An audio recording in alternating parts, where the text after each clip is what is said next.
السلام الله عليكم جميعا، إليكم موعد توقيت المباراة والقنوات الناقلة.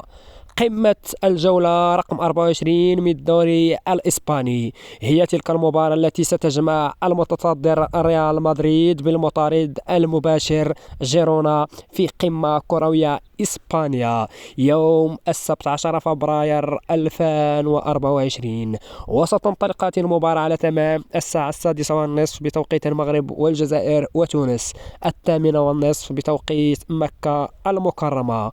وستنقل وتذاع هذه المباراة على قنوات بي إن سبورت القطرية، الراعي الرسمي لنقل جميع مباريات الدوري الإسباني. ويحتل ريال مدريد المركز الأول ب 58 نقطة، فيما جيرونا يحتل المرتبة الثانية ب 56 نقطة. في نظركم من سيفوز في هذه القمة ويتصدر الدوري الإسباني، جيرونا أم ريال مدريد؟